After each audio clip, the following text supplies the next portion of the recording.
On the night of our silver anniversary, my husband handed me divorce paperwork instead of a present. 25 years is enough, he declared in front of our guests. I want someone young now, and you need to be out of the condo by tomorrow. He seemed to forget the condo had been a gift from my parents. His mother, Celeste Price, sat there smiling like a cat with cream. I stood, took the microphone, and said something that shut him down cold. That night, Naomi Sterling stirred awake to the murmur of voices outside the bedroom. Her husband, Darren Price, was on the phone with his mother again at 3 a.m., and for some reason he sounded thrilled. Naomi lay still, listening to scraps of their conversation. We have to do this properly, Darren insisted. She won't see it coming. Naturally, son, came Celeste's smooth reply. Naomi's stomach nodded. What were they scheming? And why now, just weeks before their big milestone? The floor creaked as Darren came back. Naomi closed her eyes in a flash, feigning sleep. He slid into bed, careful and rigid, like a man ready to bolt. The morning brought an uncanny sweetness. Darren was overly tender. Naomi, my love, he said, planting a kiss on her cheek. He reeked of a pricey cologne he'd never worn before. Let's pick the restaurant for our anniversary today. I want it to be perfect. Perfect. In 25 years, he'd never been this invested in a celebration. She always did the planning while he nitpicked. Fine, she said carefully, watching him hurry off to work. He'd left his phone on the nightstand. A notification lit the screen. Call S at 11 a.m. Who's S? She asked later, watering the plants as if making small talk. Darren whipped around too fast. Panic flashed, then vanished. Sanchez, a colleague in Seattle, consulting him on a project. A bald-faced lie. Naomi knew him better than anyone. When Darren lied, his left eyelid twitched just like it did now. I see, she said with an easy smile, while her chest tightened like a fist. Not long after, the doorbell rang. Celeste breezed in without waiting for an invitation, wearing her usual frosty politeness. Naomi, dear, she cooed, strolling in as if appraising the furniture. Are you planning the event? Celeste's courtesy always came wrapped in distance. In 25 years, she had never once called Naomi her daughter. Slowly but surely, Naomi said, showing her to the living room. Darren wants a restaurant. Excellent, Celeste replied, chipper. Respectable venue, guests a proper setting. Doing it at home doesn't convey the importance of the occasion. Her eyes scanned the room, that same look that always implied her sprawling suburban mansion was grander and better curated. By the way, Celeste said, settling into an armchair, I've been thinking ahead. Darren is 53 and we have no grandchildren. Wouldn't it be wise to prepare a will for the grandkids, just in case? A cold ripple went through Naomi. What grandchildren, Celeste? We don't have children. Well, my nephews then, Celeste said airily, waving a hand. 2 fine young men, studying, hardworking. Without a will, the government will take everything. Naomi set her teacup down slowly. And where do you keep the condo papers? Celeste asked, casually, like it was a footnote. I'm thinking about the boy's future. That sealed it. Naomi heard the subtext loud and clear. In the safe, she said evenly. Why? Oh, just in case. You never know. Always good to know where things are. Once Celeste left, Naomi sat in a hush, pulling the threads together. The late-night call, Darren's syrupy affection, Celeste's pointed questions about the title. The picture formed, and it was ugly. She went to Darren's computer. He'd always used the same simple password, the day they met. But it didn't work. Her pulse climbed. He had never changed it in all their years together. She tried his birthday. No. His mother's. No. Then she entered their wedding date backward. It opened. His browser history made her nauseated. How to divorce with shared assets, spousal rights in a split, legal advice for separation, how to keep the condo in a divorce, tricks for dividing property. The most recent searches were only days old. Her phone rang. It was her friend Candace. Naomi, you won't believe this. Darren, I saw him at a jeweler in Tyson's with a young woman. They were looking at rings. She was holding him like they were alone in the world. What does she look like? Naomi asked quietly. 30-ish, blonde, polished, expensive coat, pretty but shallow. And they were not shy. Are you okay? I'm fine, Naomi lied. Inside, the floor gave way. That evening, Darren breezed in with roses and gourmet chocolates. "For my one and only," he said with a grin, kissing her. One and only. The irony rattled in her bones. She met his eyes. "We need to talk about our future." He stiffened, so slight most people would miss it, but not her. "What about?" He flipped on the TV, feigning interest in anything else. "Everything's fine, right? The party's in a week. All our friends will be there. Let's not ruin the mood. We'll talk afterward." So the grand show was planned for the party itself. Naomi nodded, pretending to accept it while ice slicked through her veins. He thought he was an expert strategist, him, his mother, and some lawyer. What he didn't know was that Naomi had already loaded the deck. The next morning, Naomi woke with the feeling that something terrible had happened, and she was learning to live with it. Darren left early. "Meeting," he said. A meeting, she thought bitterly. She knew exactly with whom. At 11 a.m., the home phone rang. Darren had left his cell on the kitchen counter, face down. Naomi let the machine pick up. "Dee, it's Mom," Celeste's voice said. "I spoke to Mr. Hayes. Everything can be arranged. The key is that she doesn't suspect anything until the last minute. Call me when you can. Hayes." So much for Sanchez from Seattle. The pieces snapped into place. Naomi braced herself against the counter. 25 years. And he was coordinating her betrayal like a project plan. She picked up his phone. 6-digit code. She tried the date they met. September 1st, 1999, no. Celeste's birthday, no. She pictured the blonde at the jewelry store. A hunch hit. March 8th, International Women's Day. The phone unlocked. The texts confirmed everything. "Sierra, my love, just a little longer. After the anniversary, everything will be settled. The condo will be ours. Dee, you said we'd be living together by New Year's. I'm tired of hiding. My love, it's all moving forward. Mom's handling the details. Naomi suspects nothing. Hayes says if we do this right, she'll only get half. I'll keep the condo." Naomi sank into a chair, hands shaking. They were swapping messages about her life like they were bartering used furniture. Darren, his mother, the attorney, the mistress, all weaving a net to catch her. And there was worse. "Hey, Mom, are you sure the condo title is in both our names? Maybe it's just mine." "Son, I saw the copies when you bought it. Both names are there. But Hayes says there are ways. The key is getting her to sign the waiver. And if she won't sign, she will. After what we're going to pull at the party, she'll have no choice." What did they plan? Naomi could taste panic, public humiliation, some false accusation. She forwarded every message to her own phone, set Darren's device back exactly where she'd found it, and started making moves. She called Aisha Cole, her college friend, who was now a family lawyer. They didn't talk often, but they'd always been solid. "Naomi," Aisha said, picking up. "Long time. How are you? Can we meet today?" Naomi kept her voice steady.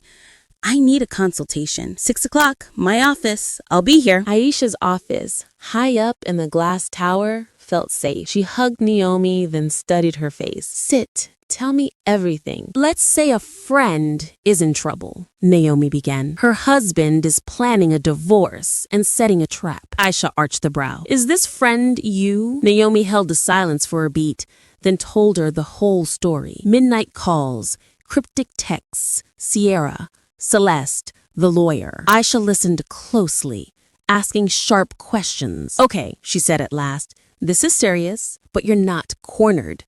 You caught it early. Now, the condo. When did you buy? Whose name is on the title?" 2005. Both names. Equal shares. "You're employed?" "Yes. Controller at Alliance Development Group. 15 years. We also have a small cabin. Both names. But it's not worth much. The condo's the main asset." Aisha jotted notes. "They can't steamroll you if you keep your head. The law divides fairly. No one can force you to sign away your share. But they're obviously planning to destabilize you. Shock, slander, something to knock you off balance. So you prepare. Gather evidence. Screenshot messages. Record calls if you can. Move some money into an account only you control. Above all, don't let them know you know." Naomi nodded. For the first time in days, she felt the ground under her feet. "Thank you. What do I owe you?" Aisha smiled. "Nothing. We're friends. Keep me updated, and remember, you're not alone. You are not powerless." Naomi returned home determined to act. The minute she stepped through the door, she realized the battle had already started. Darren stood at the mirror by the entry, primping. "You're looking tired," he blurted, without really looking at her. "Don't take it the wrong way, but yeah, you've let yourself go a bit. Turning 50 isn't the end of the world, but you should hit the gym. Maybe see a dermatologist. Try a few procedures." He smirked. "I ran into Candace's daughter today. She's 30 and looks 25. Polished. And you? Well, you get it." He was laying the groundwork, comparing her to younger women, rationalizing what he was about to do. "I've got a meeting tomorrow.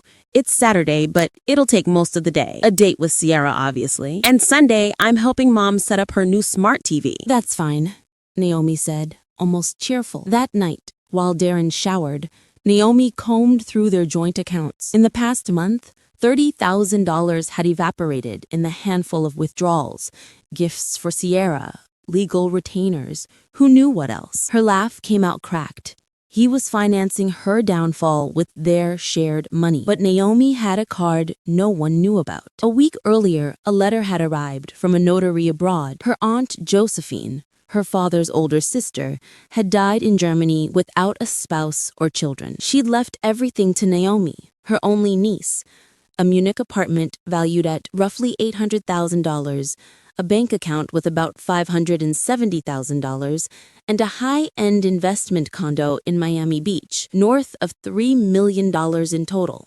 Naomi had planned to surprise Darren on their anniversary.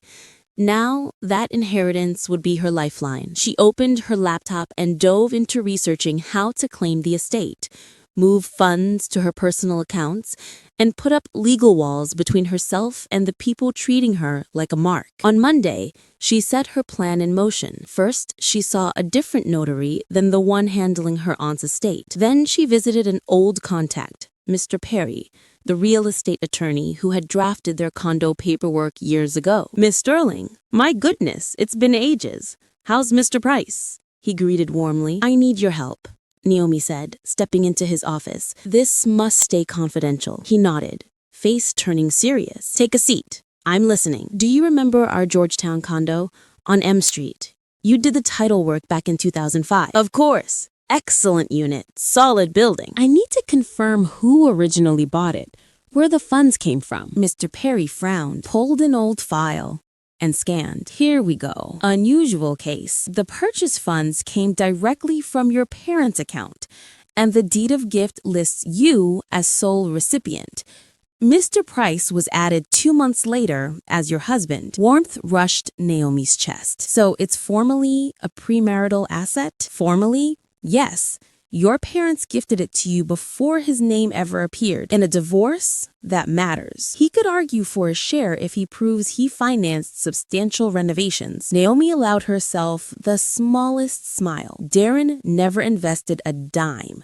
She had handled every repair and upgrade herself. "Could you provide official confirmation?" "Of course. Stop by tomorrow afternoon. I'll have it ready." Leaving his office, Naomi felt steadier than she had in weeks. But when she got home, another envelope was waiting. From Germany, the final inheritance documents. She skimmed the summary. Munich condo assessed near $800,000. Bank account just under $570,000. Miami Beach luxury condo vested immediately. In all, more than $3 million. She sat in the living room in the quiet of late afternoon. She was solvent. She was independent. She was free. And Darren could not know. Not yet. Her phone rang. Darren again. Sugary sweet. "Naomi, my love, I was thinking we should really celebrate the anniversary. Colleagues, friends, everyone. Why so big?" she asked gently. "It's 25 years, a silver anniversary.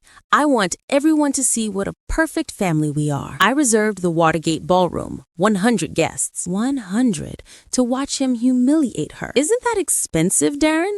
We're supposed to be saving." "Don't worry," he cut in. "We've got the funds.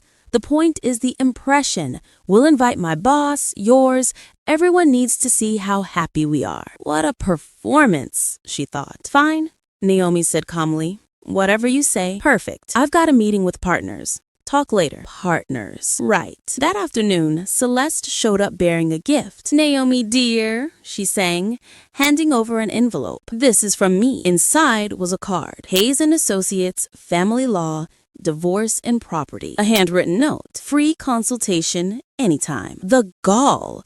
They were offering her a free session with the lawyer orchestrating her ambush. "Thank you," Naomi said coolly. "Very thoughtful. I worry about you, daughter." Daughter. In 25 years, Celeste had never used that word until just before a knife in the back. While tidying later, Naomi found a crumpled business card in one of Darren's jackets. "Mr. Hayes, Family Law, Divorce, Asset Division, Alimony. Same attorney, same game." Darren came home late, buoyant, steeped in expensive perfume. "All set," he said.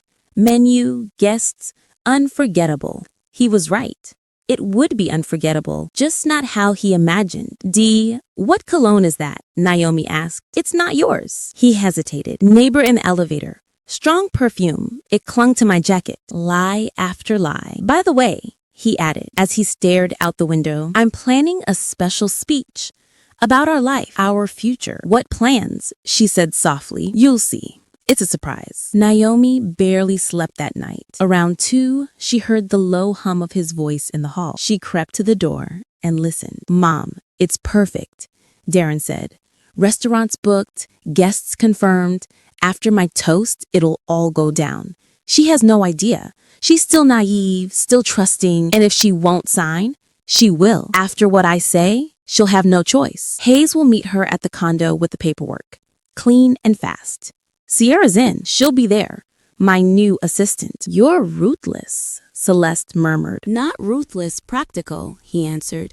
25 years is enough. I deserve happiness, even if it's at her expense." Naomi eased back into bed. Sierra at the party, introduced to colleagues, installed in Naomi's life? That morning, Naomi opened a personal bank account and moved half of the joint savings. If Darren wanted to keep spending, he could burn through his half. Then she collected Mr. Perry's confirmation that the condo was her separate property. After that, she went to work. "Mr. Budrow," she asked her boss at Alliance, stepping into his office, "do you have a minute?" "Of course, Miss Sterling. Everything okay?" "For now, I wanted to give you a heads up. I may be entering a difficult personal period." "Divorce?" He frowned.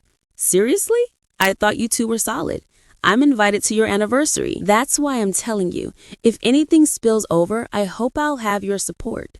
My work won't suffer. You've been the best controller we've had in 15 years, he said. Whatever happens, your position's safe. That night, while Darren was in meetings, Naomi laid out her inheritance documents. The Miami Beach condo was empty. Aunt Josephine's last tenant had moved out a month earlier. Naomi could relocate there after the divorce. The German account would keep her secure for years. And, most critical, she had legal proof the DC condo was hers alone. Darren would never see it coming. The anniversary was the very next day. He thought he'd spring the trap. He had no idea.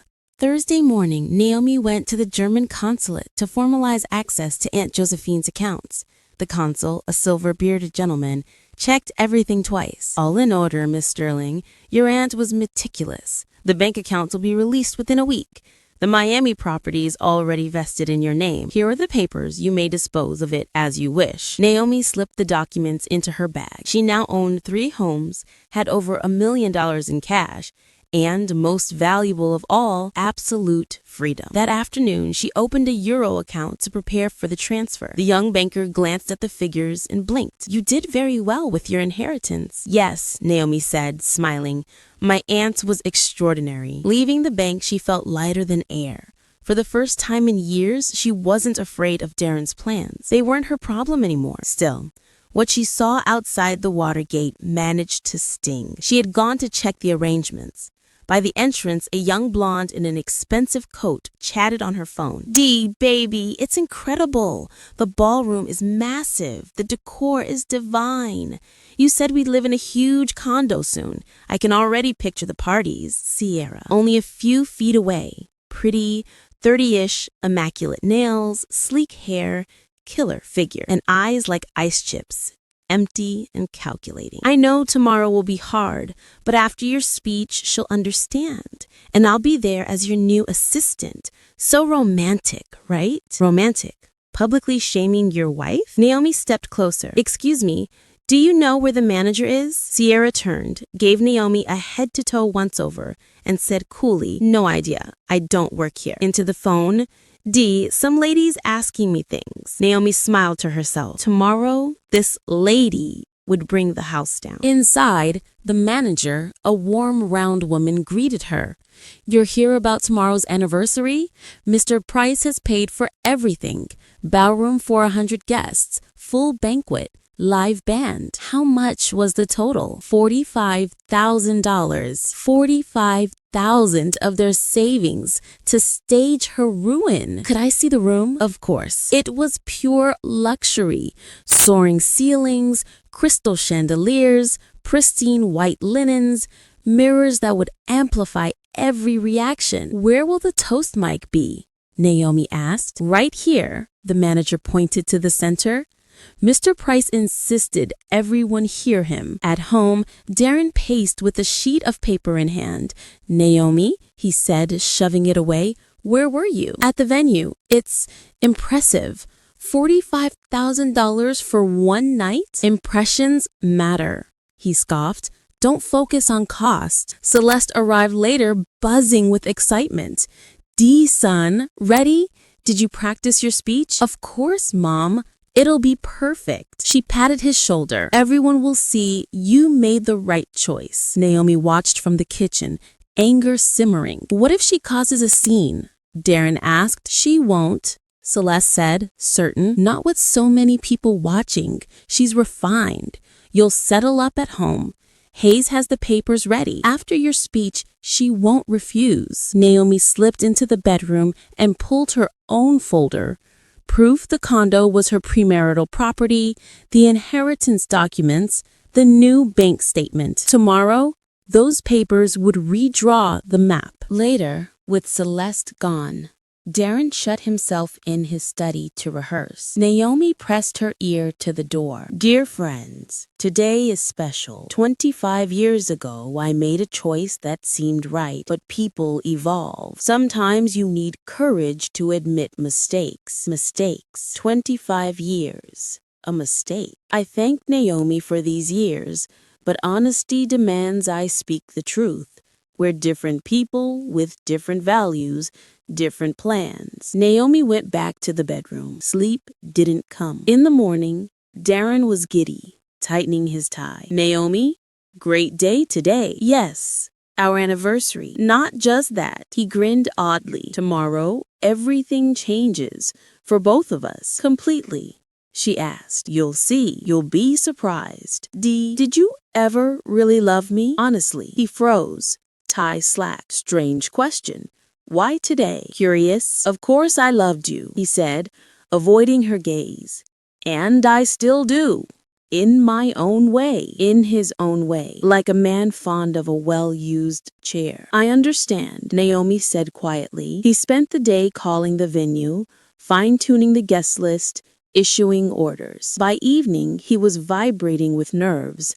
Ready? Naomi stood before the mirror in a new elegant navy dress. Ready. Then let's go. Time for the truth. She slipped her clutch over her shoulder, the folder tucked inside. Yes, she said, eyes calm. Time for everyone to know the truth. The Watergate ballroom shimmered. White roses on round tables, gold candles flickering, crystal lights casting soft halos. 100 blasts milled about, clinking glasses and offering congratulations. At the head table, I smiled and accepted well wishes while a knot tightened in my stomach. The blow was coming. Naomi, you look gorgeous, said Marina, a coworker. 25 years, how beautiful. Yes, Naomi replied, scanning the room.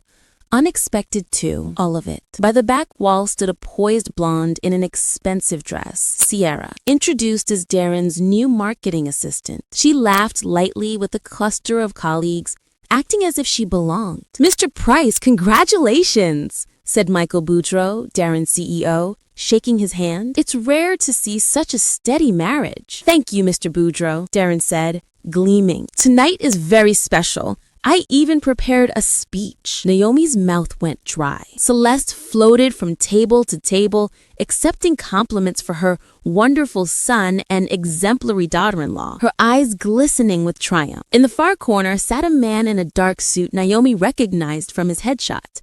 Mr. Hayes, the lawyer, present and ready. The master of ceremonies tapped the mic. Ladies and gentlemen, may I have your attention? Darren would like to say a few words in honor of his wife. Conversations died mid-sentence. Darren rose, took the mic, and beamed. Friends, thank you for being here. 25 years with one person, no small feat. Nods, lifted glasses. He continued, voice warming. I've reflected on our life, what has worked, and what hasn't. And I've come to a difficult truth. People grow. What feels right when we're young can later prove to be a misjudgment. Murmurs rippled through the room. 25 years ago, I chose a partner based on youthful emotion. Time has given me clarity, Naomi whispered. Darren, what are you doing? Into the air between them. The truth, he said, turning his face toward the crowd, his tone hardening. For a quarter century, I've lived beside someone who isn't a fit for me. A timid, unremarkable woman who doesn't understand what a successful man needs in a partner. Gasps. Are you out of your mind? Someone shouted. I'm finally thinking straight, he replied evenly. Our marriage is over. I'm filing for divorce. Silence fell heavy as velvet. Celeste's smile sharpened. And I want a fair split, Darren went on. Naomi will need to vacate the condo. It's time for new beginnings. His eyes drifted towards Sierra, whose lips curled with satisfaction. Is that your assistant? A friend of Naomi's called out, pointing at the blonde. Sierra is extraordinary, Darren said plainly. She understands me, unlike some. That was enough. Naomi stood, calmly took the microphone from his hand, and addressed the room. Thank you, Darren, she said softly, remarkably candid. The clatter stilled. Everyone braced for tears. A scene, a collapse. You know, Naomi continued, voice steady, Darren is right about one thing. It's time to stop pretending. So here's my truth. I've known about this little production for 3 weeks. About Sierra, about Mr. Hayes, he's right over there, and about the plan to push me into signing away my share of the condo. Hayes blanched and began to edge toward the door. 2 guests, irritated, shifted to block his path. Naomi, what are you saying? Darren tried to interject. That your plan has a hole in it, dear, she replied, drawing a slim folder from her clutch. Our Georgetown condo isn't marital property. My parents paid for it and gifted it to me before we married. I have the original deed confirmation from the real estate attorney. Darren staggered a step. No! That's not possible. And there's more, Naomi said, voice clear as glass. 3 weeks ago, I inherited from my aunt in Germany an apartment in Munich, a luxury condo in Miami Beach, and over $1 million in cash. Silence stretched to the point of breaking. So, this property division you're suggesting? You'll get half of the cabin and half of your car. The rest is mine. Sierra's complexion turned chalk white. And one last tidbit, Naomi added. Your successful man spent $45,000 of our joint savings on this lavish setup to publicly disgrace his wife. Anger sparked among the guests. A low rumble of outrage swept the room. I'm not vindictive. Darren, you're free. Move in with your wonderful woman wherever you like. Just not in my condo. She looked at Hayes. You can go. I won't be needing your services. Then she faced the guests, sincere. I'm sorry your evening turned into this, but sometimes truth matters more than appearances. Thank you for coming. Now you know who's who. Naomi set the mic down, turned, and walked out. Behind her, chaos exploded. Darren, you're vile. How could you do that to your wife? 25 years and this is how you act? Someone else spit out. Sierra tried to slip away, but an angry knot of guests intercepted her. Home wrecker, one said, eyes blazing. You thought it'd be easy to steal another woman's husband? No shame? Celeste scurried from table to table, muttering justifications no one wanted. Through the glass doors, Naomi paused and glanced back. Inside, the spectacle unraveled. Darren stood in the center of the room, pale and unmoored, clutching nothing. The mic lay on the floor. Guests circled, voices rising. Mr. Boudreaux strode up to him. Mr. Price, I'm appalled. After this stunt, we'll need to reconsider your position. Please, Mr. Boudreaux, you don't understand. It's not what it looks like. Naomi twisted. Twisted? Marina cut in. We all heard you. 25 years with a colorless woman. You're not embarrassed. In another corner, a different kind of fire ignited. Sierra latched onto Darren's sleeve. D, what is happening? You promised me a condo. Where's the money you said you put toward our place? Not here, he hissed. We'll talk later. Later, Sierra snapped, voice rising. I waited 3 months. You said we'd be living like royalty after the divorce. And now what? Phones lifted, camera lights blinked on. Stop, Darren begged. Sierra let out a ragged laugh. Stop? You have no condo, no money. You conned me. She swung to the crowd. Want the truth? He promised me everything. Jewelry bought with his wife's money, a downtown penthouse. He took out loans against their shared assets. Ciela, shut up, Darren barked. And he took $20,000 from Chase, $15,000 from Wells Fargo, blew it all on me. A hush fell so deep you could hear the air conditioner hum. Even Naomi hadn't known that part. Celeste, who had tried to disappear into the wallpaper, rounded on Darren. D, what is this woman talking about? Loans? Naomi's inheritance? What? Mom, not now, he muttered. Not now, she shrieked. I mortgaged my house to pay your lawyer. And now what? How am I supposed to— Hold on, a guest said, voice ringing. Did I get this straight? The 3 of you plan to dupe Naomi? 4, Sierra corrected venomously. The lawyer, too. They were going to force her to sign a waiver for the condo. Heads whipped toward the corner, but Hayes' chair was empty. He'd slipped out when eyes turned. Coward, someone spat. Celeste lunged at Sierra. This is your fault. You manipulated my son. My fault? Sierra snapped back. He chased me. He said his wife was naive and he'd outsmart her. A couple of men stepped in as it teetered on the edge of a brawl. Shameful, a woman said loudly. Mr. Boudreaux, doesn't Naomi work for you? She does, he said, jaw set. She's been my best controller for 15 years. After this debacle, I'll likely give her a raise. As for this man, he flicked a look of disdain at Darren. He should start polishing his resume. Guests began filing out. Naomi's family first, then co-workers, then acquaintances. Each passed judgment on their way. Darren Price, a colleague tossed over his shoulder, don't use my name for references. What a disgrace, a neighbor muttered. How will he look people in the eye? You're garbage. Another man said flatly. You turned your wife into a punchline. Before long, only the main players remained, along with the few waiters whispering by the walls. Darren, Celeste, and Sierra, amid wilted flowers and half-drunk champagne. So now what? Sierra asked, smoothing her hair. Do you have any money at all? From where? Darren moaned. It's gone. The party, your gifts, the loans. What about me? She shot back.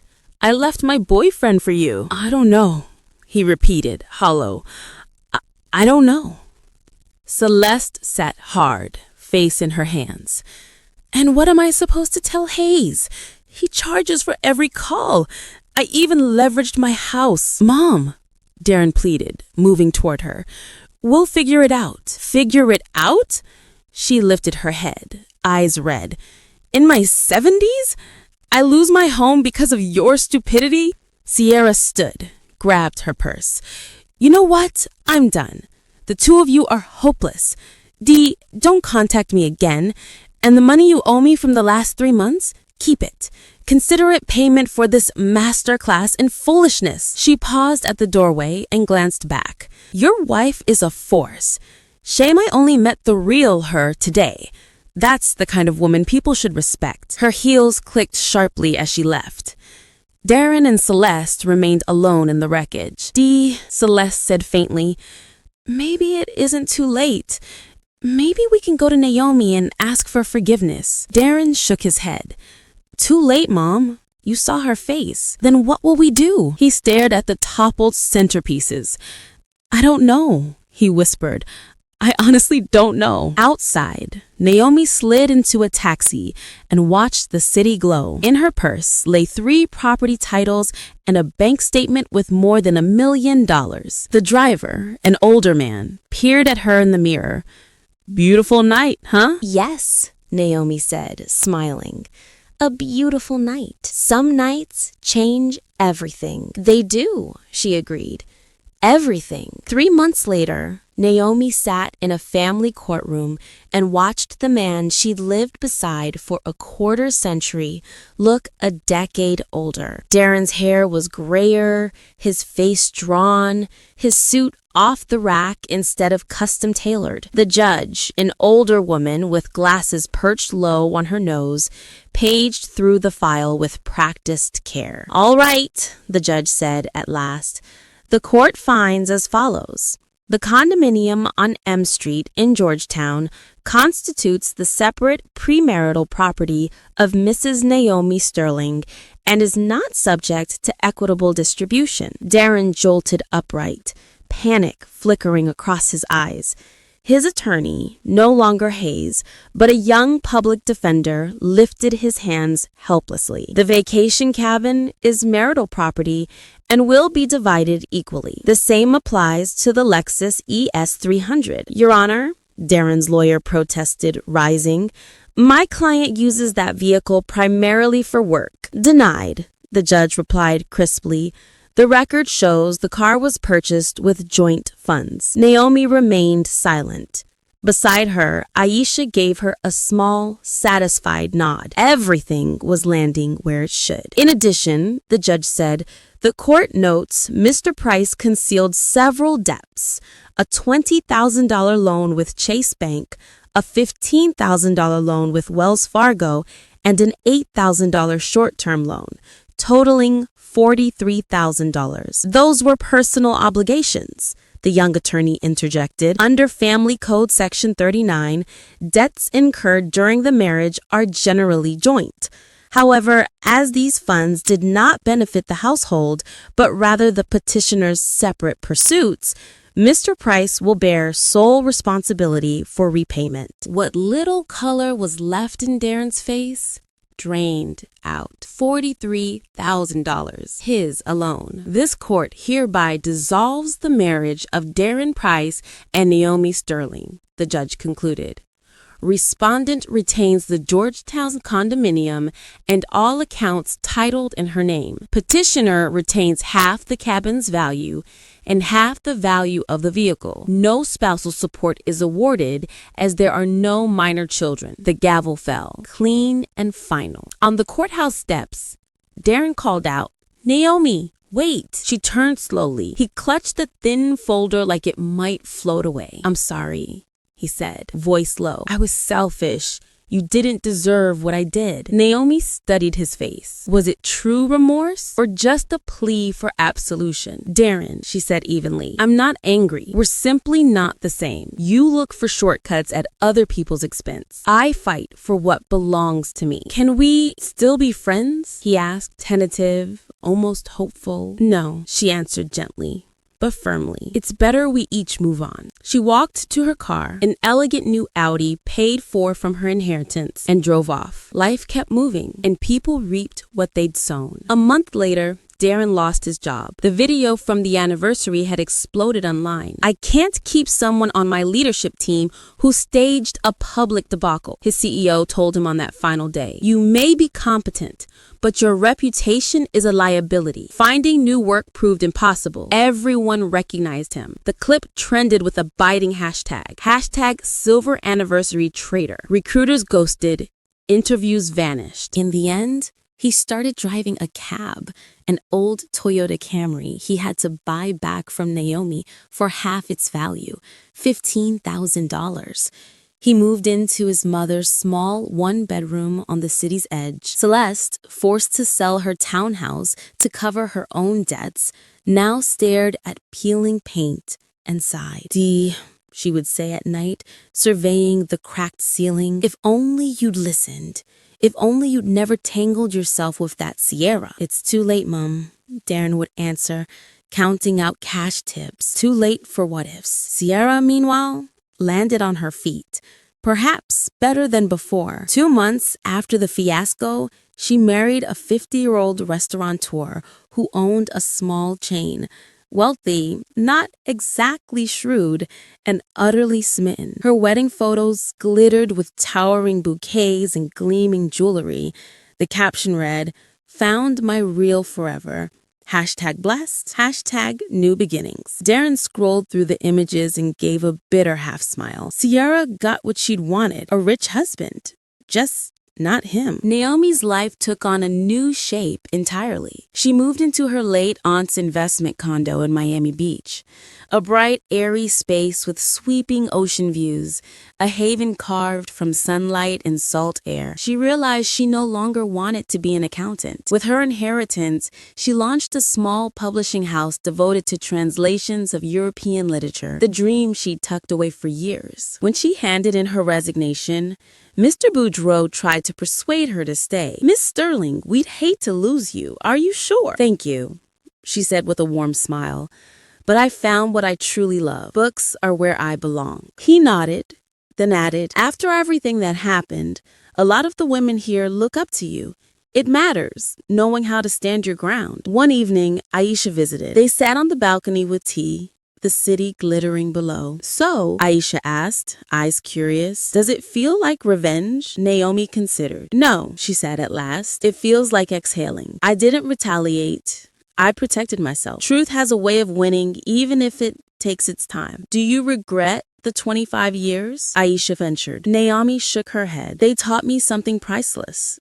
To rely on myself and to put honesty above everything." Her boutique press grew to a staff of 5, talented young translators who cared about nuance in music and language. They produced elegant, small-run editions for readers who savor fine literature. One afternoon, her editor Anna lingered in the doorway. "Your story is something else," she said. "My mom was at that anniversary. She works with your old CEO. She says there aren't many women like you." "I don't think of myself as especially strong," Naomi replied. "I just chose not to be a victim." A year later, a letter from Darren arrived. "Naomi, I don't know if you'll read this. I finally understand. You were the best thing in my life, and I lost you because I was vain and greedy. I don't expect forgiveness. I don't deserve it. I only hope you get the happiness you deserve. Be well, Darren." Naomi read it, then slid it into a drawer. No anger, no ache, just a relic from another chapter. That night, she stepped out onto the terrace with a cup of coffee. Miami shimmered. Music drifted from somewhere down the beach. The air smelled like summer. She was free. She was solvent. She was immersed in work she loved. And for the first time, in a very long time, she felt entirely happy. Across town, Darren steered his battered Toyota through the twilight, picking up fares, thinking about how a single night can undo an entire life. Yes, lies can sprint, but truth always runs the marathon. It catches up sooner or later. Did this story resonate with you? Tell me where you're reading from. I'd love to hear in the comments. If you'd like to support more stories like this, you can send a super thanks. Your kindness helps me keep creating. I'm excited to read your thoughts. On the screen, you'll see 2 new life stories I highly recommend. There's plenty more on my channel. Don't forget to subscribe. See you in the next one. With love and respect.